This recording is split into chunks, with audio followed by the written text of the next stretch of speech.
Assalamu alaikum, listeners of Salam Media. Welcome to the 8 p.m. show on Salam Media on this Monday evening. Warm greetings to one and all in this auspicious period as well. My name is Ashraf Patel and I'm a guest host tonight. I'm kindly invited by Ponti and Sadek from Salam Media. And tonight we have a special edition, a special show, as has been advertised. And the show tonight is essentially the topic we're going to talk about is on generally media transformation, as well as the an obituary on the late brother Ebrahim Suliman, who was with the Media Review Network over a period of time in the early years. And we have a guest, Brother A.K. Mia, who's an attorney, and he has been quite active in the early days of the Media Review Network. And in those days, the struggle for both media transformation, for a more reflective media narrative in a changing society, and more importantly, the portrayal of Islam in the media. And I think that against that backdrop, over the years, the MRN has made a significant and commendable contribution in the community and in society on major structural issues of news, perception, narratives on media in a transforming society, both in South Africa, in Africa, and the world. So it's with that backdrop that we tackle today's special edition on two topics, but they're both interlinked. One is a tribute to the late brother Ebrahim Suliman of the Media Review Network, as well as that is a portal or lens for us to analyze much more substantive issues on the media and the challenges it faces today. And later on, we may be joined by other guests. People may contribute WhatsApp and send in your WhatsApp messages, and we will gladly answer those messages. So basically, it's a fairly free flowing show, not too structured, and we'll take you through this journey. I'm just checking if Brother AK Mia is online. Assalamu alaikum. Wa alaikum salam, Brother AK Mia. How are you doing this evening? Alhamdulillah. And how are you and all the listeners? Shukran. Well, shukran. Under the circumstances, we're all trying to cope. Allah help us all. Ameen, Ameen. So, Brother AK, it's been a long time since we connected, but I remember very fondly in the late 90s, as South Africa was in this early phase of democracy in the Mandela era. There was a lot of excitement around a transformative society in media, but it was also the period of what we call globalization. And we began to see news networks that have spun certain narratives on a whole range of subjects, especially Africa, how Africans are portrayed in the media, Islam, the media in Islam, and the late Edward Said, the Palestinian activist, in his book Orientalism, which is one of the core references in understanding media. He has then unpacked the whole superstructure of media. And I do recall in those days we had um, a number of new institutions that emerged in South Africa. Of course, we had the Constitution that was passed in 1996 that created the SA Human Rights Commission. We had the Truth and Reconciliation Commission in 1996, if people recall. That was one of the most important post apartheid commissions. And many critiques over the years, many academics and progressives have said that, of course, the TRC at the time did not go far enough in looking at the role of different institutions. They covered the role of the old apartheid state. Um, Partially, they looked at the mining industry, but by and large, big business and media got away. Um, and I think it was in 1998 that President Mbeki, under the Africa Renaissance themes, started looking more critical at the role of media, the way Africans were portrayed in the media, how Africa was being perceived in the world. And one of the key outcomes of that was the SA Human Rights Commission inquiry into media racism in 1998 under the chairship of Professor Bani Pityana. And that was a very significant moment. And I recall very fondly, I was still a researcher at the university, and we connected with the likes of MRN and other progressive institutions in making that submission. And it's there basically that we connected with the likes of yourselves, Dr. Firoz Osman, the late Ebrahim Suliman, Iqbal Jasat, etc., etc. And I think that team really, over the years, have made that significant contribution. So this is the backdrop of the today's session, and maybe I'll hand over to you to give us some context and introduction into the work of the MRN, but also of the late brother Ebrahim Suliman. The floor is yours, Uncle Eke. Jazakallah. Ebrahim Suliman, uh, the family, in fact, were Ganchis, and the name was corrupted to Suleiman by the authorities for whatever reason. Ibrahim, uh, I think, came to South Africa in 1947. He had no formal education in India, started here, uh, couldn't matriculate because of financial constraints, and learned a bookkeeping trade, if I can call it, by working for a very well-known, experienced bookkeeper in Johannesburg. I then met him 51 years ago, and he then became my bookkeeper. Ibrahim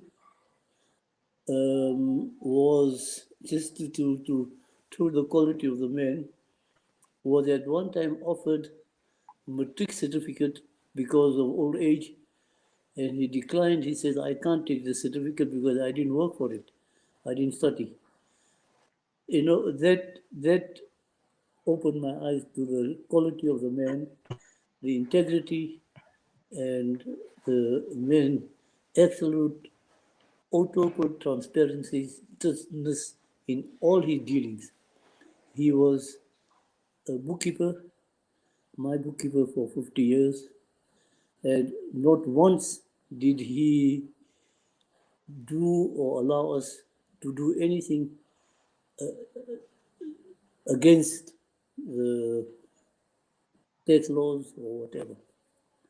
Ibrahim Shukran. was very outspoken on especially Islamophobia, but other religions as well.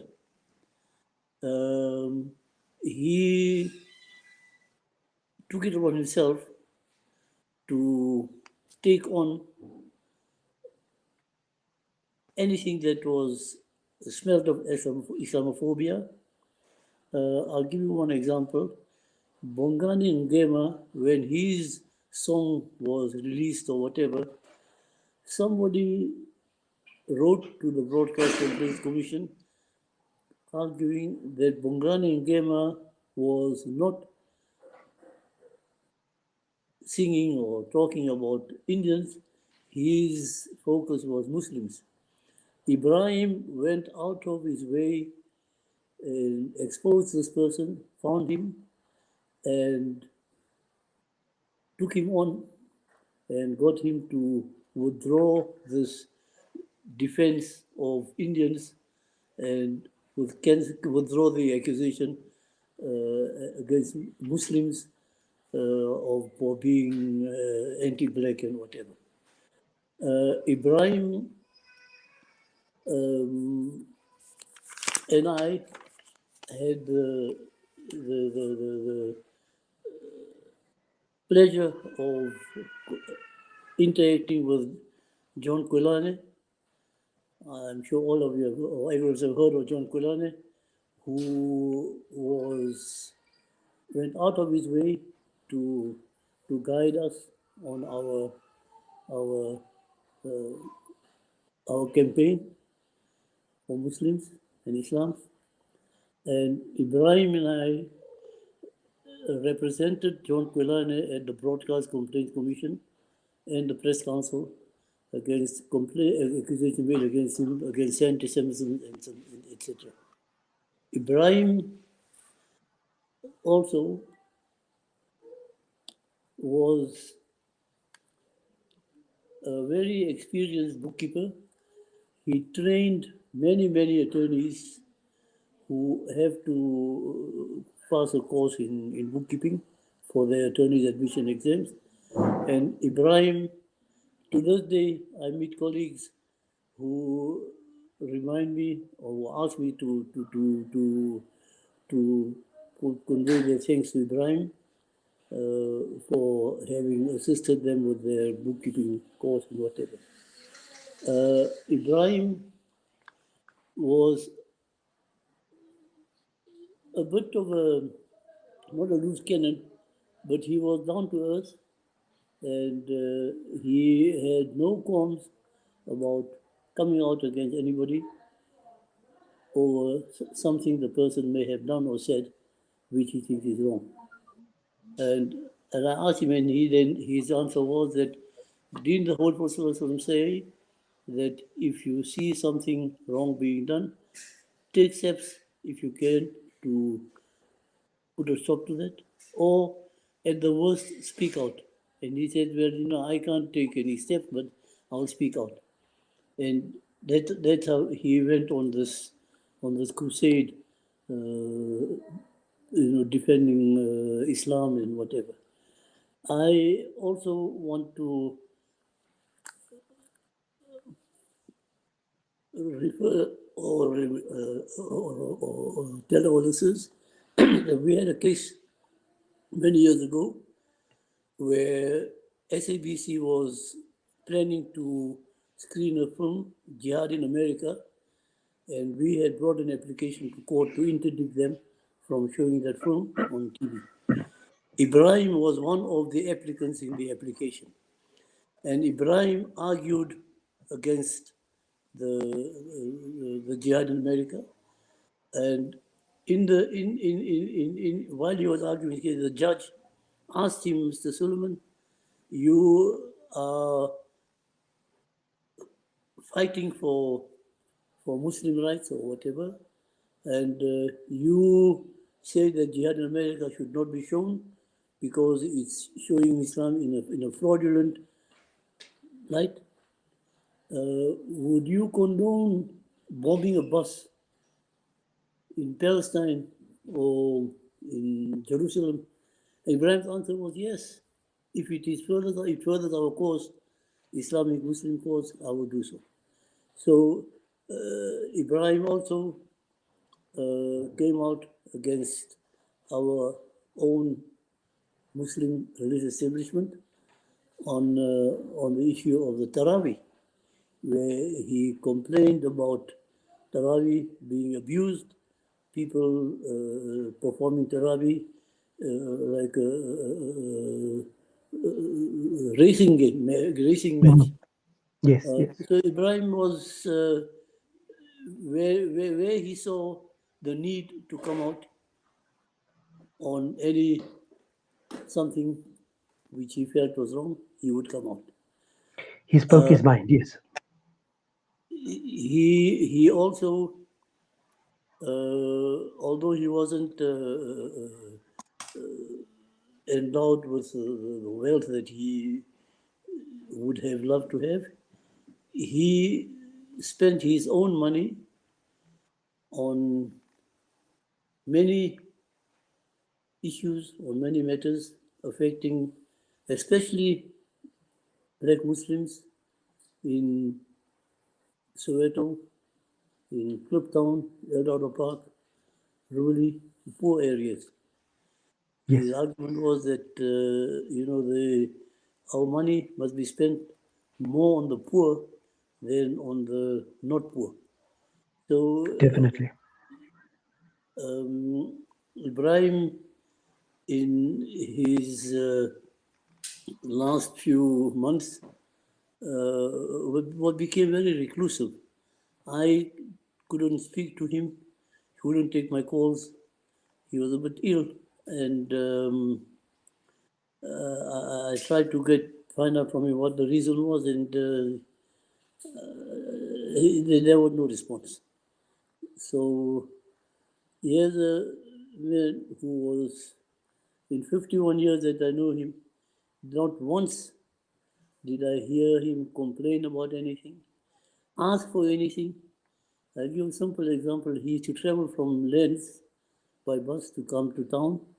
He was offered transport by one of his friends in his car. He says, "No, I'm going to work to earn a living. I'll go at my own expense. I don't want your car. Thank you very much. I'll go in the bus, and because it's my duty to provide for myself." See, Ibrahim was generous in his way. He was very contented, never ever complained, never asked for anything, and he said went out of his way to anybody to help anybody he could. Um, he he this at the broad they knew he was well known at the press council, at the broadcast complaints commission, for the defenses that he raised uh, for Muslims, in defending Islam and defending Muslims. Um, he, I am, I have no hesitation in saying that Ibrahim died um, very peaceful death. He he lost his wife 15, 20 years ago. I asked him whether he wants to remarry, and he says no. I've had a good innings and I had a good wife.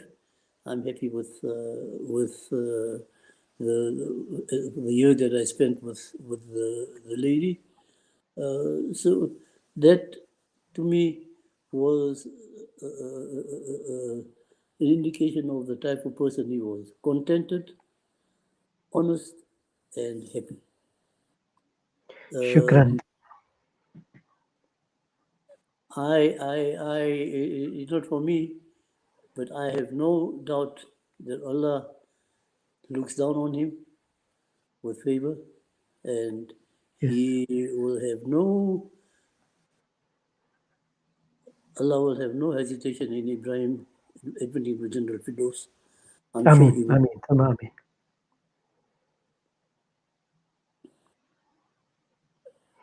Jazakallah, Uncle AK. One is most humbled to hear this generous obituary on the legacy of the late Ebrahim Suliman, particularly correctly so his role as a community activist. And the word community is highly emphasized in a sense that even though one is contesting a very complex narrative, which is media and the role of media in society, and it can be very abstract and academic.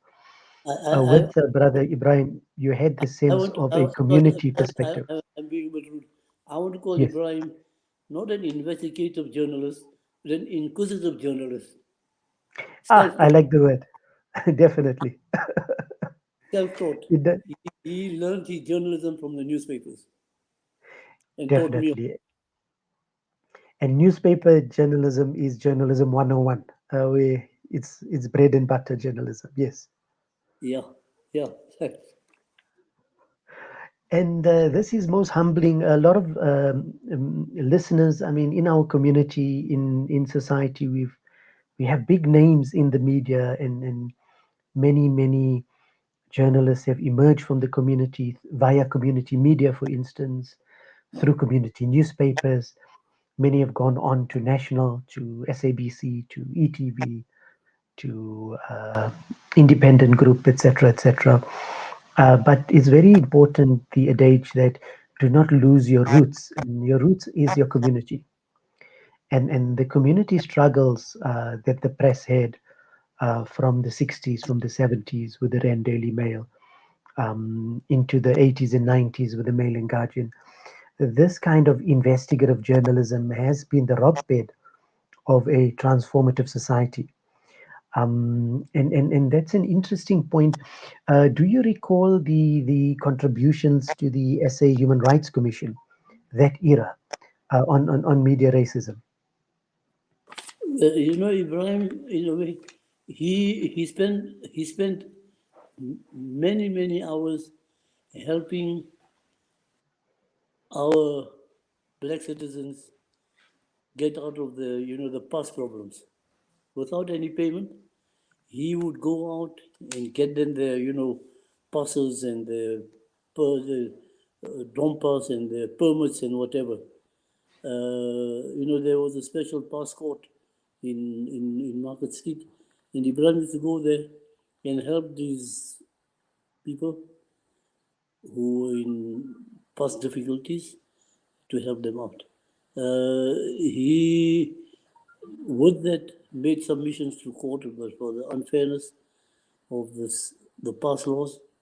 And he wrote extensively in all the newspapers. In fact, his weekends were spent reading the newspapers from page to page. And then he would pen his comments himself, uh, type them himself. So in his way, he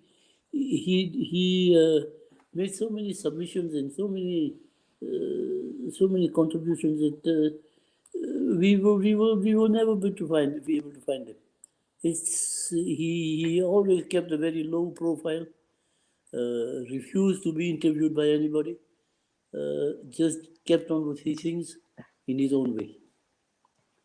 Uh, Definitely, Uncle AK. These are the gems of our community. Many are passing on, and it's quite sad that that legacy, and this is another theme that we need to look at, is the legacy of those activists that have made significant contributions to society. How do we remember them in the current era with the pandemics, etc.? We are losing a lot of people all round, and perhaps this is a project for the station and other NGOs to say, maybe a legacy, a publication that captures the legacy of these community heroes. And that's a suggestion that maybe we can take forward from today's tribute. In conclusion, in the last 6 minutes, do you want to do some concluding comments on Brother Ibrahim and perhaps the state of media in South Africa? I just feel that our community, really didn't appreciate Ibrahim's his worth and his contribution to the Muslim struggle, Muslim struggle in having Islam and Muslims brought out into open in a positive light. We also, and I blame myself also, we didn't give him enough help. We could have done much more to help him. He didn't ask for it. We owe it to him and owe it to his family to, for some, they don't want any monetary help, just to give them the satisfaction of knowing that we do appreciate what their father did, and his legacy is going to live on. I'm sure there are many young brothers and sisters out there who's going to follow up on Ibrahim, and we will help them, inshallah, as best we can. Shukran, Uncle AK. From my side, I can recall the period when we worked on that research, spending many weeks with the small team at MRM, Uncle Ebrahim, yourself, etc. And remember, that was the first Human Rights Commission inquiry in media racism. It was one of the most controversial parts and very contested at the time. But fortunately, under the chairship of Professor Bani Pichana at the time at the Human Rights Commission, a lot of the big substantive issues were ventilated, meaning that how does a media transform at all levels? Ownership is one component. Diversity of newsrooms was another challenge. And more importantly, the media narrative. And I can tell you, 20 years later plus, there are still substantive challenges on media transformation. Yes, there is a diversity of voices in terms of stories, in terms of ownership. Uh, but we face more compelling challenges, and this is going to be the theme for the next segment of the show from 8:30 to 9, where we have Aubrey Tshabalala from the Communication Workers Union and Franklin Huisies, who's with the National Community Media Forum, and they would be then zoning in on the transformation challenges in contemporary media. And there's a lot on the list, and I will be taking listeners through these new debates.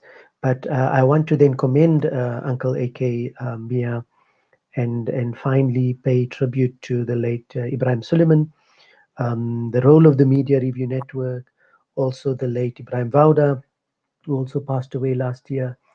These stalwarts have made their contribution without fear or favor. And normally you hear a lot of these mainstream media saying we will report without fear or favor, etc. That's just branding. But I can tell you, in the community sector, with the likes of the MRN, I can emphatically state that they have really lived to the principle. And the late Ebrahim Suliman take on the big issues without fear or favor, and that is the key value of any journalist or aspiring journalist.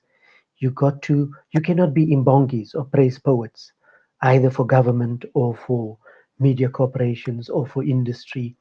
Uh, in a society that is highly commercialized, we need critical minds, and without critical thinkers and critical minds, we'll have a very weak democracy and society.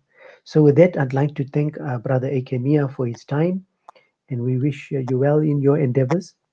And remember us in your duas, Uncle AK. Jazakallah for allowing me to say my piece, and Jazakallah to the listeners for listening to my halfpenny piece.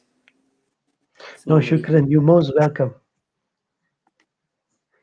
And we can definitely do with your counsel and advice from time to time. I'm all finished. Assalamu alaikum. Okay, so now we'll move to the next segment of the show. I'm not sure if we're going for an ad break, but I will continue. Is there Aubrey Tshabalala? Is Aubrey Tshabalala online?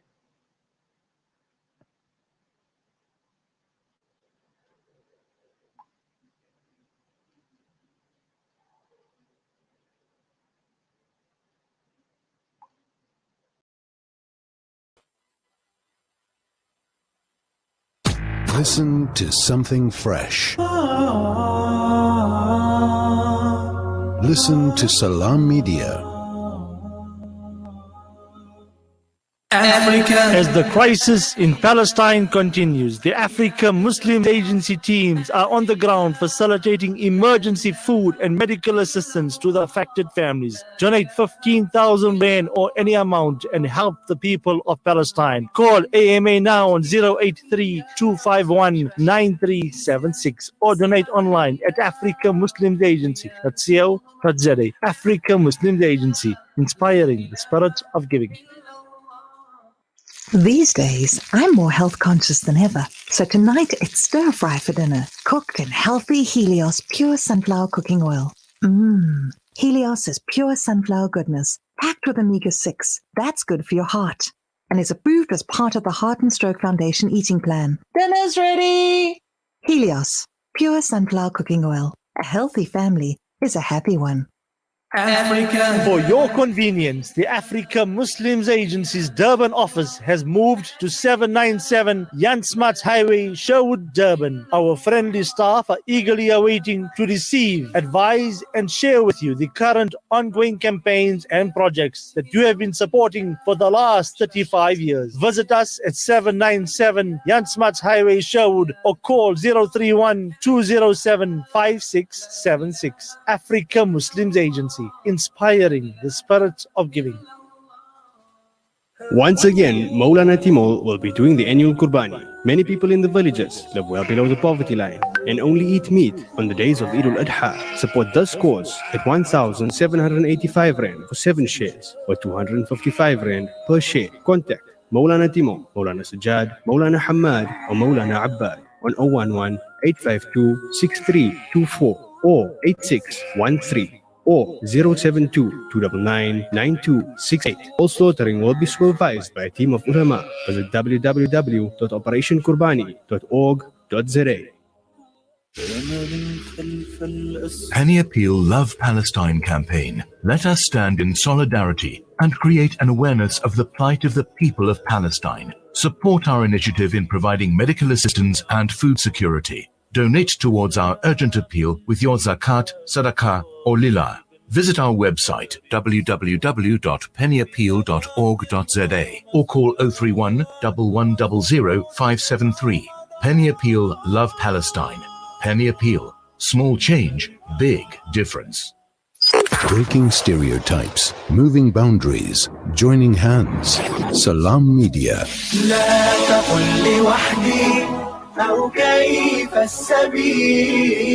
Humanity sets the agenda. And good evening. It's just after 8:30 and you with your guest host, Ashraf Patel.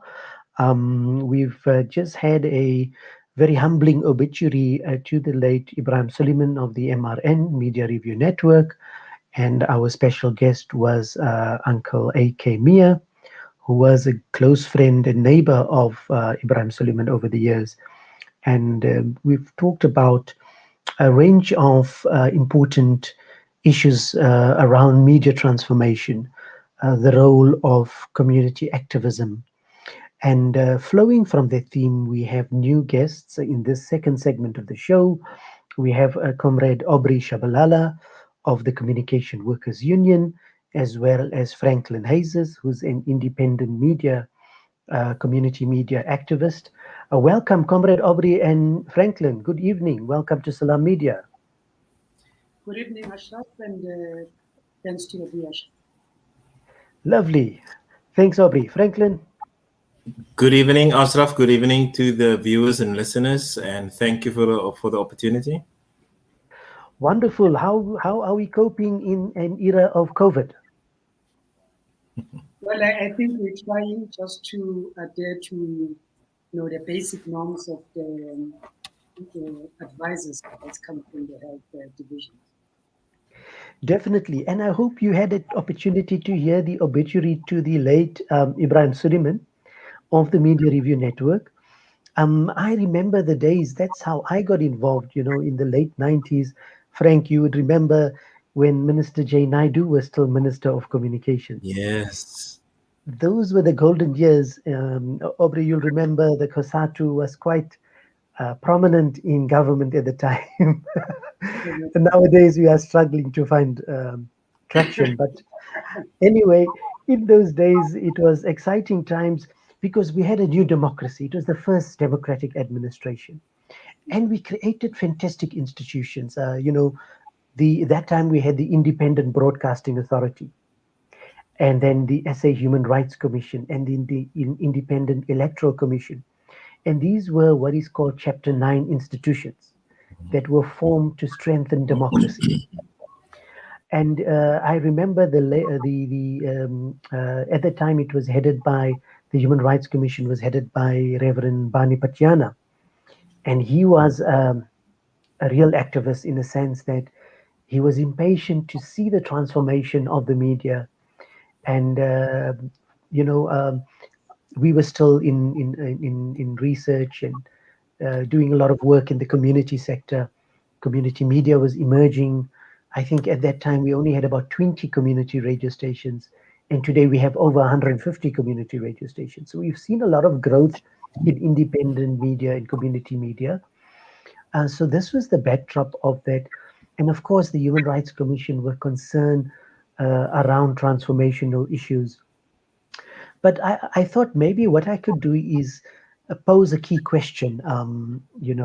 In the last 2 decades, where are we with transformation in the media? So I'll start with Comrade Aubrey, and then Franklin can follow thereafter. Aubrey. Now, thank you very much, Ashraf, for the opportunity. I think we are still lagging behind. And if you can go through even on the latest conference resolution of the ANC, which is I'm quoting it because it's the governing party. When you go to their document on resolution, on the chapter that talks about the contest of ideas, or the contestation of ideas, that mainly talks about the transformation, media, of issues. Amongst those issues that you've correctly pointed out of Chapter 9, how do you strengthen ICASA, but it goes further when it comes to media, on the question of the self-regulatory by the media, so that it allows the media to be almost independent, but also to give accurate information.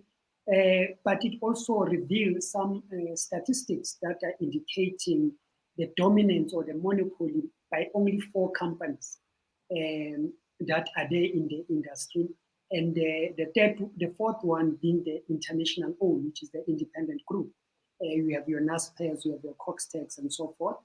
That alone demonstrated that there's no paradigm shift in that particular space, which suffocates a number of media houses, such as community media houses, be it print, be it electronic. So those are some of the basic challenges. And for you to have a balanced media reporting, you need to have a strong regulatory that will be able to allow that space. And you need to have a universal access. And what do we mean? It should talk about the ownership in the first place, but it also talks about also the control. Because once the control is in the main or monopoly part of it, it creates a certain level of a particular narrative that can be protected all the time. So it is very important that we look at those dynamics. And that's why I'm saying we are lagging very well behind in terms of media transformation in that particular space. Thank you, Aubrey. Franklin, your thoughts?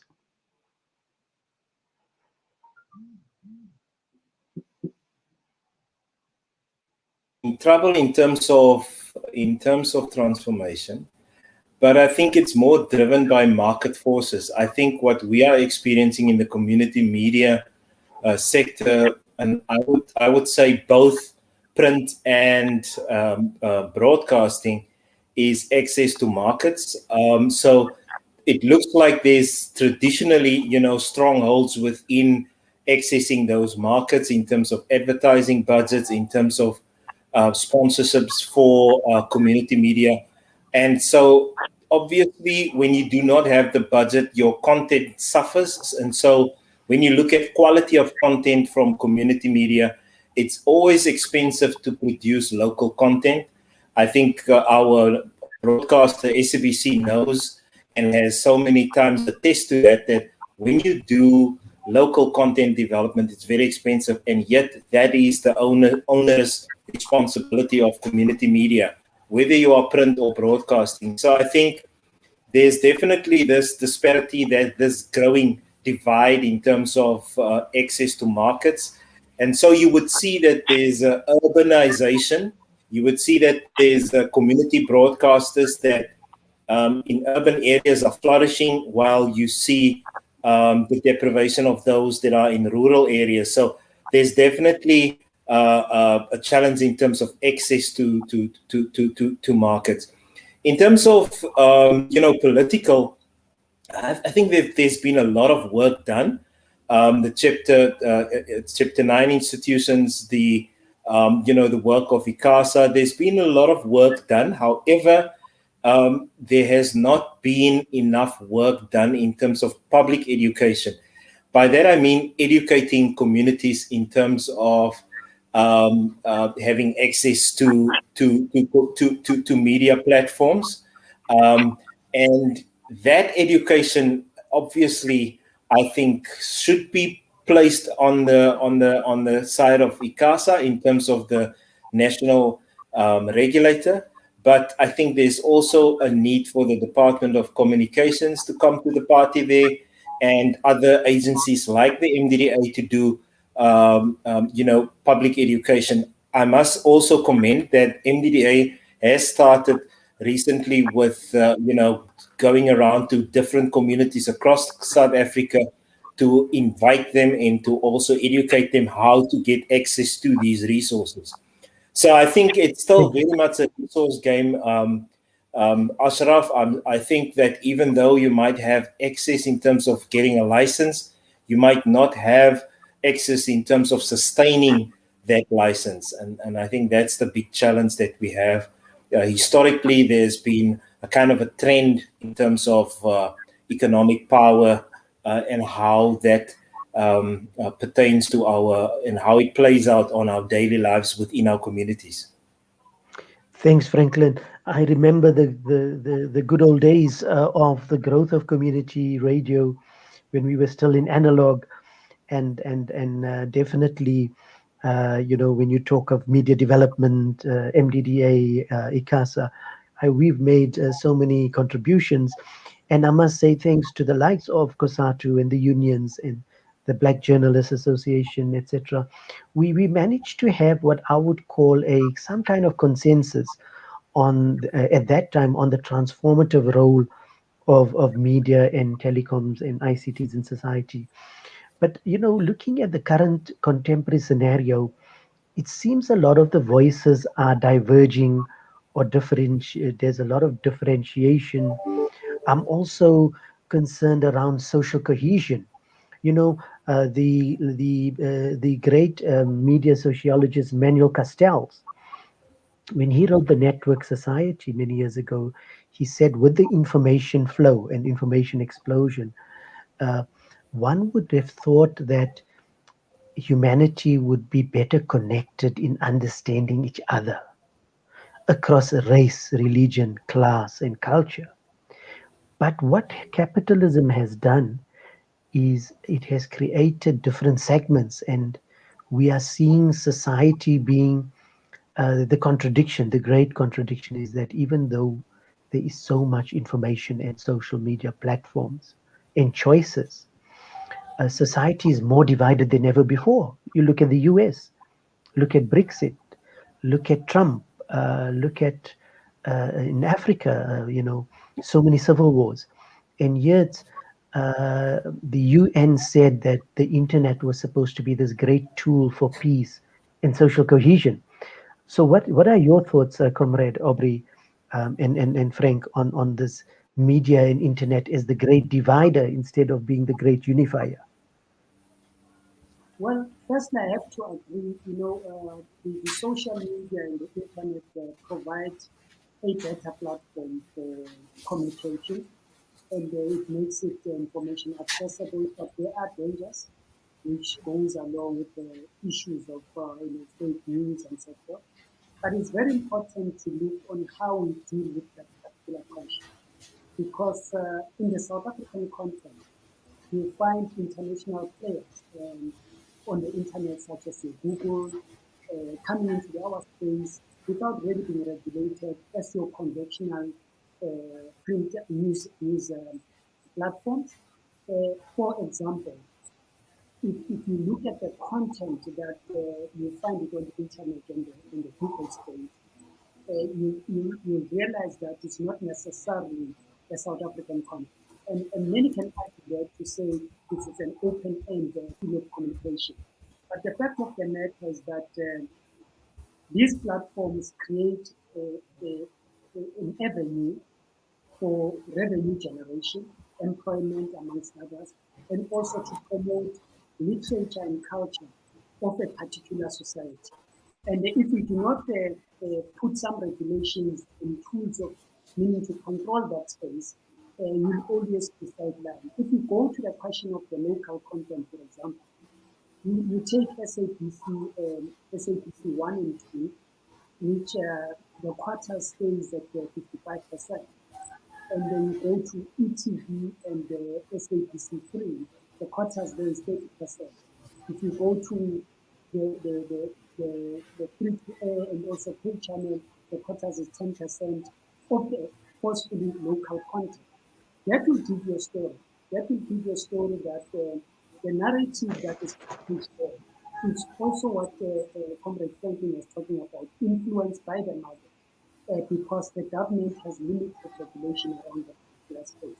So whoever funds, whoever pays more advert, dictates what should be the narrative of a particular news platform or TV or anything. So that gives you that particular challenge. But we also look into the newly passed law now around the fake news and how do we deal with that. I think those are most critical points that we should look into and able to make some significant comparison into that. With the last point that I want to make emphasis, it is not necessary that what we are saying it should be only South African that does it. What I'm talking about is a global trend. If you go to Australia, there are regulations.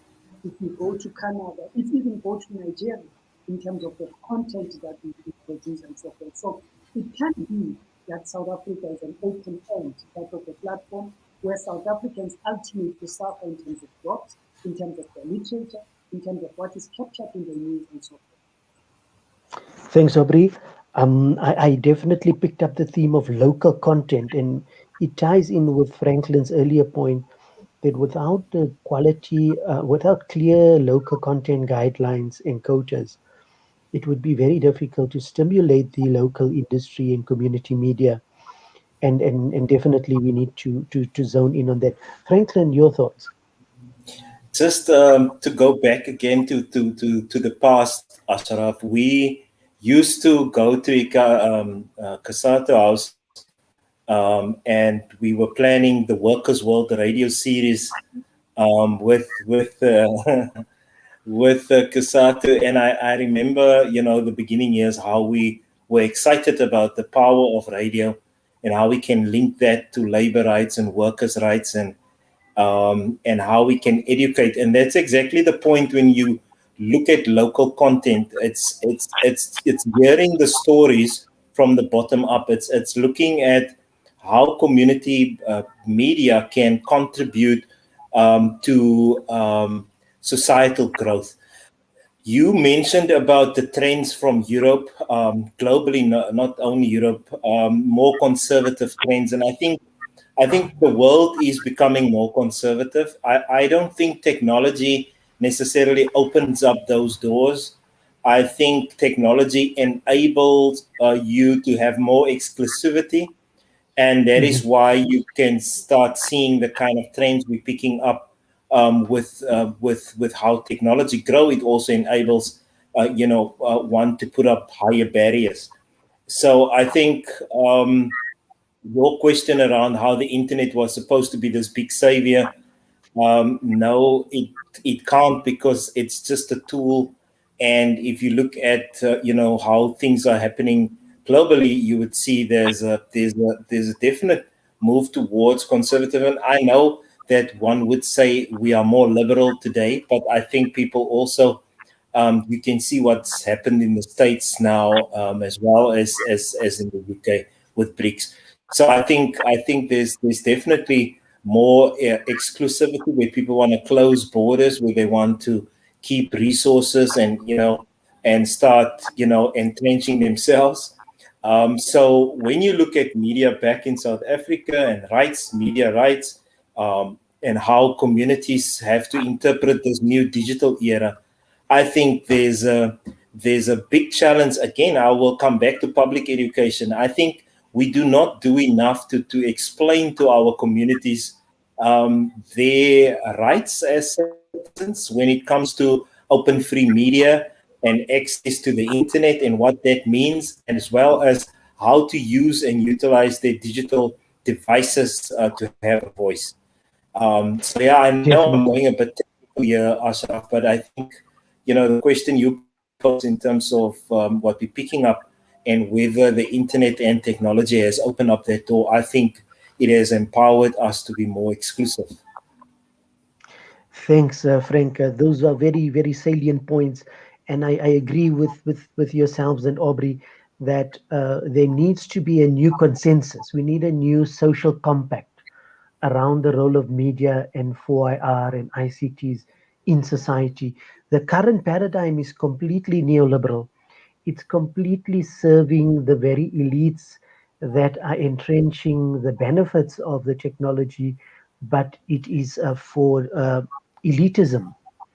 And in many ways, a lot of the constitutional values are getting lost because we're focusing on first generation political rights and freedom of expression and those first generation rights. But it seems the second generation socioeconomic rights are getting left behind. And when you have that, what you invariably have is you'll have a backlash from not conservative, but reactionary forces in society. Different kinds of formations can upset the democratic paradigm. So we had a very critical disjuncture. And definitely, Aubrey, you mentioned, I remember in the early days, every newspaper had a labor reporter, SABC, ETV, all the newspapers. Today, there are no reporters. The newsrooms, with convergence of technology, there is a journalist as a profession is being debunked.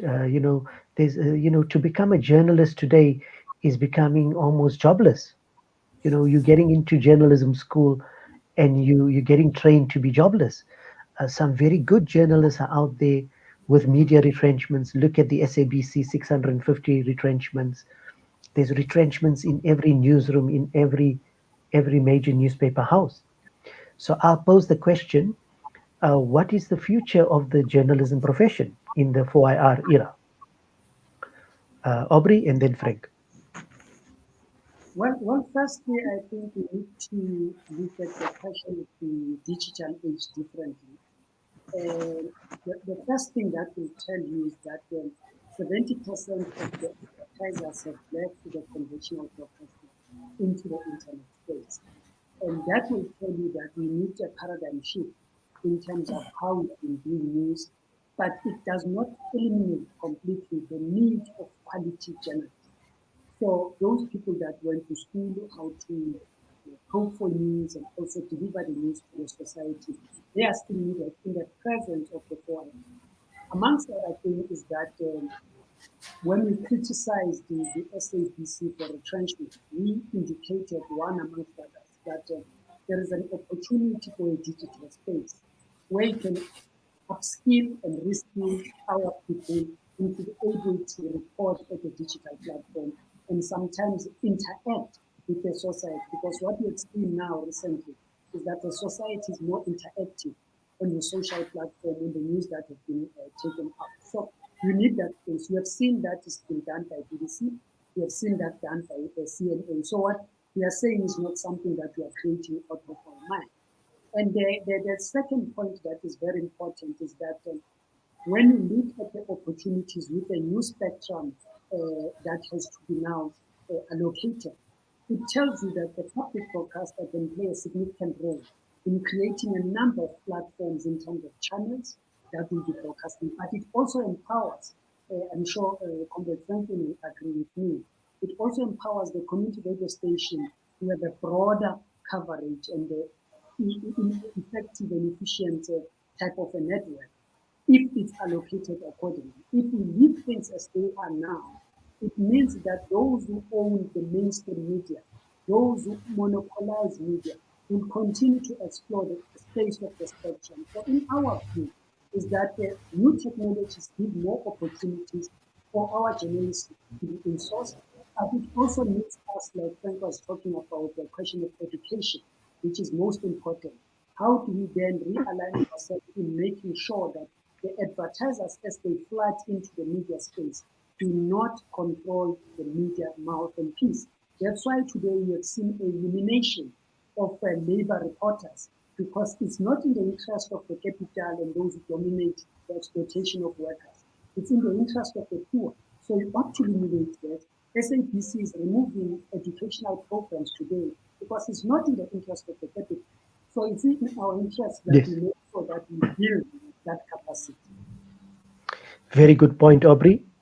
Franklin, your thoughts? Ashraf, are we talking about the challenge that you have with journalism? Yes, the profession. In as a profession in a 4th IR era. Yes, so that's a question. I think number one is that we need to reskill and upskill ourselves. As journalists, if you did journalism earlier, and new media, social media platforms, new technologies, all of these things obviously are forcing us to reskill ourselves. Back to the profession of journalism, I think we do have a challenge when it comes to classic journalistic investigative journalism, and on the other side, more social interest, human interest type of journalism. So when you look at writing stories these days, it's like Aubrey said, it's almost like we are almost captured. And I know there's quite a few genuine journalists that really bring to the fore and write news stories and great to them. So youngsters must look at them as examples. And while you look at these stalwarts and the way they give leadership in terms of their independence and their independent voice, also start looking around in the streets where you live. I mean, there's so many stories. I saw yesterday when I was driving back home, I was at a very bad interaction. I mean, a piece of the road, and I saw a person pushing another person in a wheelchair on a main road, and it is really dangerous. It's night. There's no lights. Now, I think those are the kind of things that we need to take councils and municipalities to task for, and that's the opportunity that I see within this new era where you can use technology and start writing in the interest of communities, in the interest of human beings, and stop looking at whether we are politically right in the way how we put it. I think being politically right is not in the interest of communities. It is to look on the other side in terms of the development of these communities, and how we can look at atrocities, how we can find them, how we can find inequalities, how we can start addressing them through our writings. I think it's an exciting time, Ashraf, because of technology. However, we should look at how to reskill and use these tech platforms. Very good point, Franklin. I like the emphasis on, instead of us being saturated with social media journalism, we should have that what I would title social justice journalism. Yes. And in a world that's so divided, we should promote that kind of journalism. I remember at Rhodes during Highway Africa, a good 15 years ago, all the vogue was around citizen journalism, and we did so many workshops and trainings there, and we created this whole generation of citizen journalists. But then, of course, Facebook came and WhatsApp came, and we're now completely into social media kind of ad-based journalism. And so there needs to be some new kind of thinking by policymakers and regulators and funders. How can we get into social justice journalism? Because truly the world is divided. Our communities are divided. You go into any community, there's divisions, race, class, gender, language. There's xenophobia all around. And we really need a critical thinkers. As Marx opined and said many years ago, technology is a tool that can be appropriated and is appropriated by the ruling classes. And we see this in South Africa today. The 4IR to media ownership to technology, it's socially appropriated and it's used to entrench those power relations. And at least in our own small way, community media, labor should begin to work better together to get the alternative narratives out there. And yes, I do agree. We should have maybe in our next topic, and I'll suggest it to Ponti and the team, maybe we have a quarterly show on media transformation. And maybe in the next show, we could look at skills development, for instance, and training opportunities, and take the conversation in a sustainable way. So let's move to conclusion. I'll leave each one of you with some concluding remarks and thoughts before we close. So I'll hand over to Aubrey for some concluding remarks, and then Frank. Well, it is a very broad subject. It's difficult to make a conclusion, but one will try. I think one of the things that I must highlight is the fact that during this time of COVID-19, now we move into level 4, journalists have not been treated with necessary care that they should be taken for. I think I'm talking about issues of vaccine. They are far behind the front line workers in terms of being prioritized. But these are the people that goes to the thick and things of things to give us the news in very difficult areas, and we have not prioritized them. But secondly, I think we need to move with the necessary speed to see how do we rescue the print media in the digital space, where we can use more jobs, because as we have seen during the lockdown, there was no selling of newspapers in the corners, at the airports, in hotels, and so forth. So it's important that the government have some interventions in that particular space. And when we take this discussion forward, part and parcel of our entire package includes the question of saving jobs. And most important, how do we deal with the question of proportionally subsidiary to the community radio stations by the state, so that it makes sure that there is transparent media from the bottom line. Thank you very much. Thank you, Aubrey. I like the emphasis on solidarity, labor, community, etc., social justice. These are key themes going forward.